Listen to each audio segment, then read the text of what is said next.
So welcome to the 5th class in our first week of Sangha Yoga classes with me, Paul Fox, and Chloe Wills, Director of Nutrition for Sangha.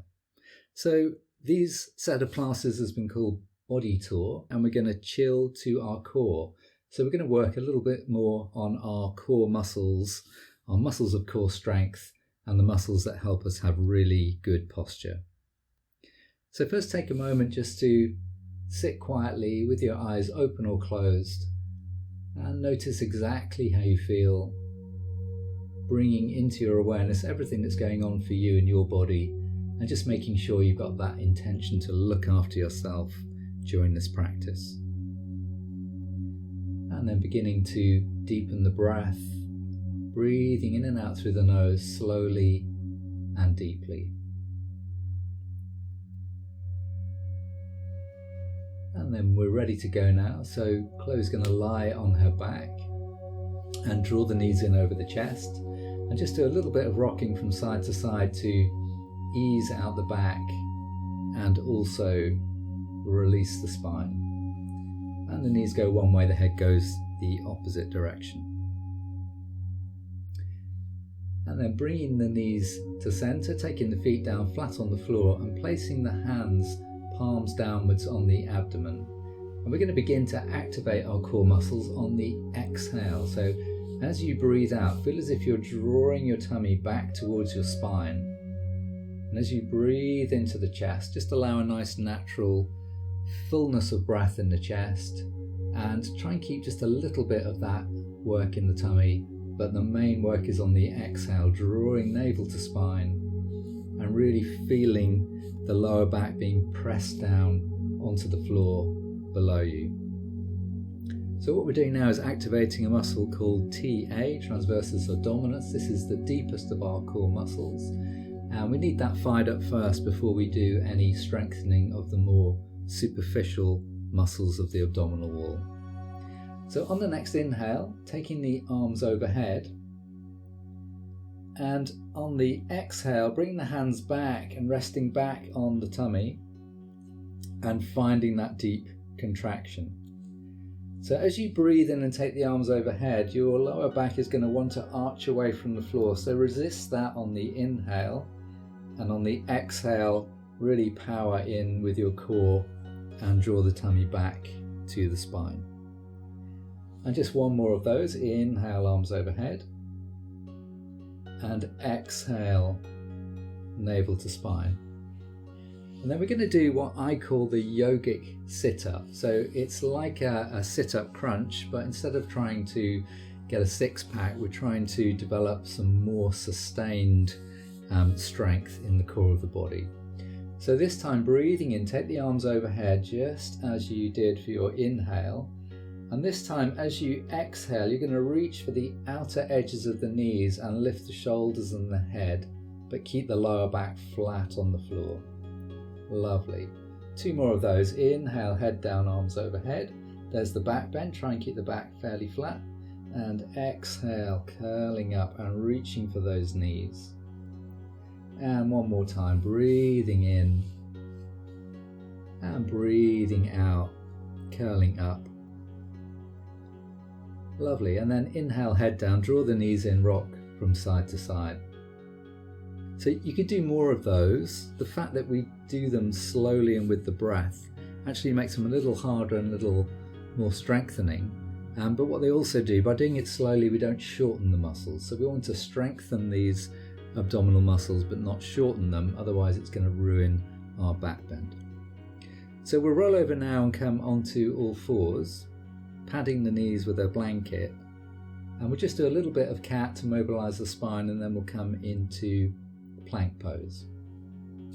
So breathing in, dipping the back, lifting the head, tilting the pelvis, and exhaling, taking the spine the other way, tucking the chin in, and just 2 more of those, flowing along the whole of the length of the spine.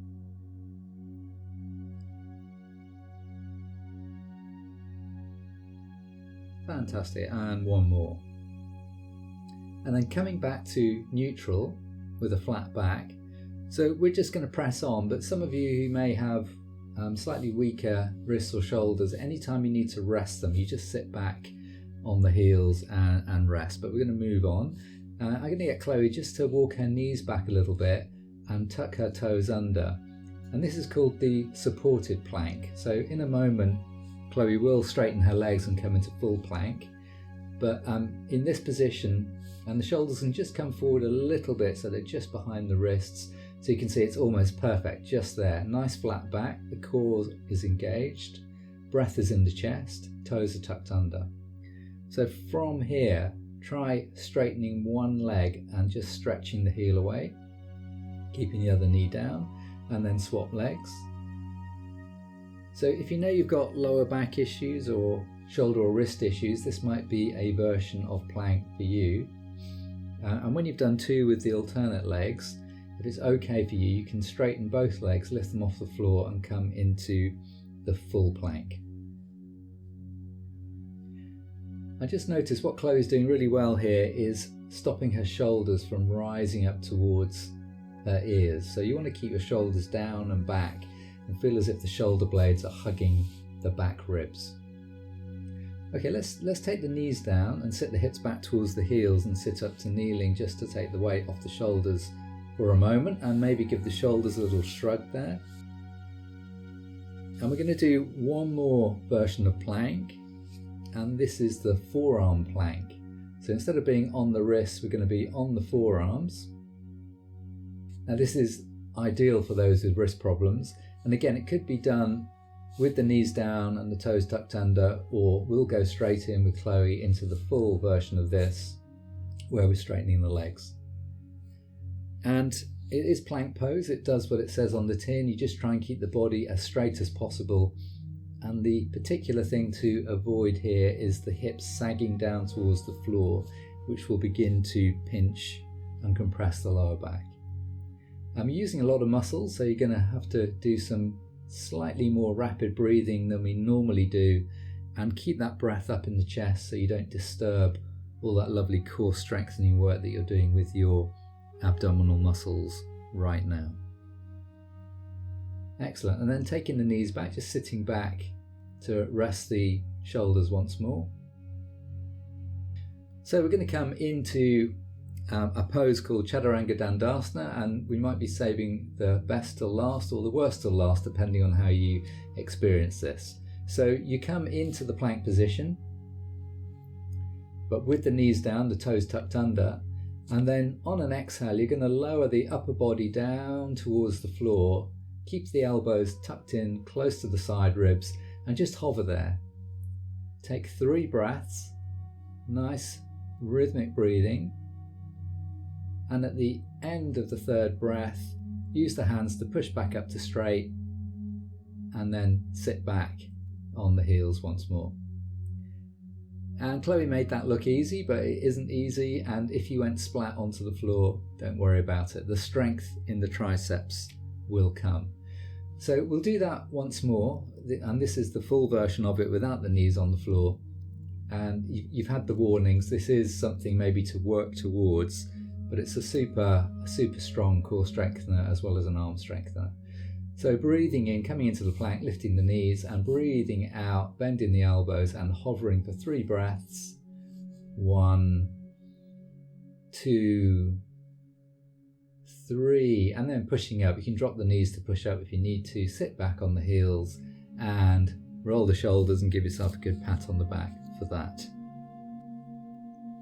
Okay, so we've come up to standing now after that work on the floor in plank and chaturanga, and we're just going to free the shoulders a little bit by breathing in, sweeping the arms out, sweeping them up overhead, bringing the palms together and drawing them down the center of the body.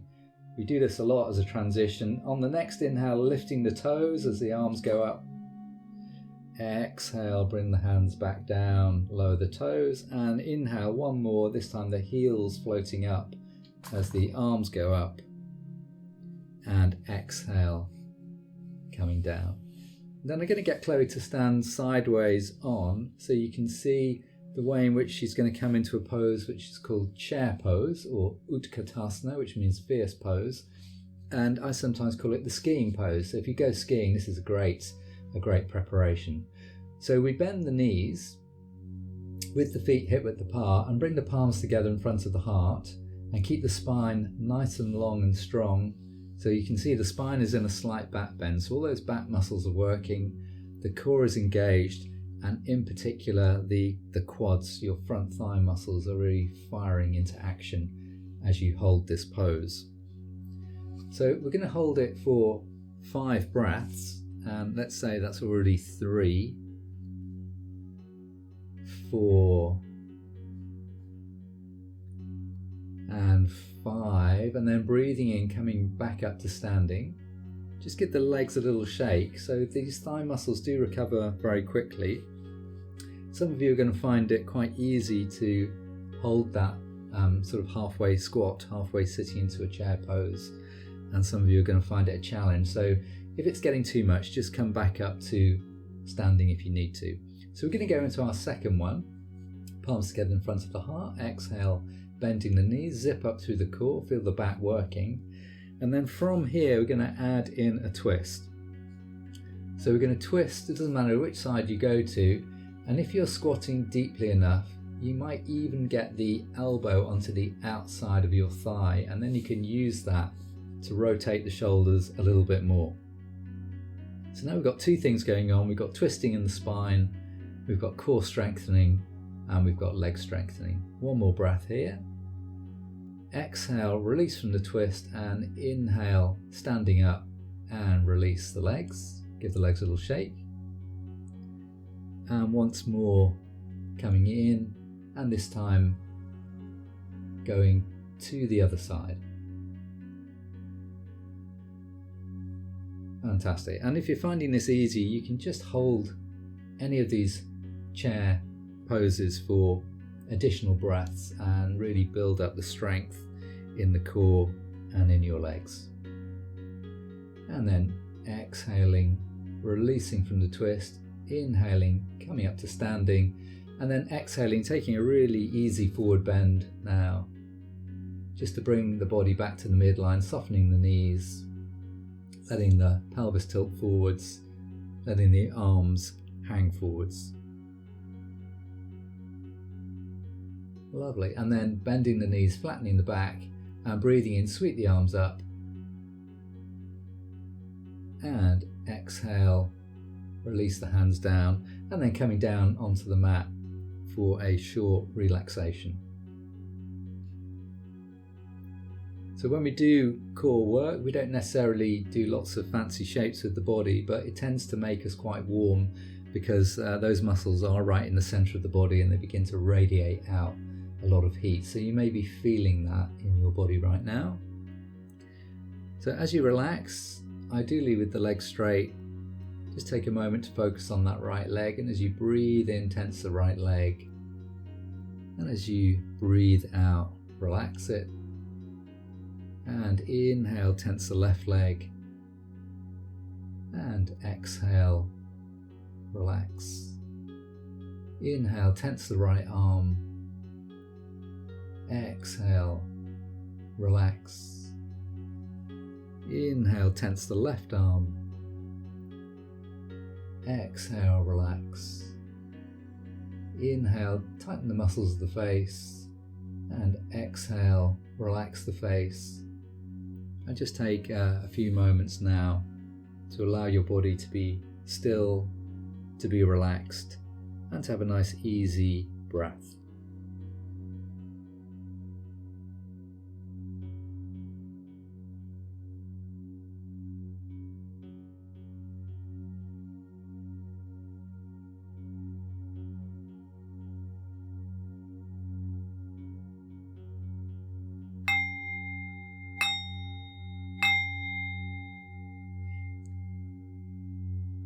And now let your breath deepen, move the fingers, wriggle the toes, and stretch your body in any way that feels good. And when you're ready, bend the knees, roll onto your side. And when you're ready, sitting back up. Thanks for joining us to Chill to Your Core, and we will see you next week for more classes. Thank you.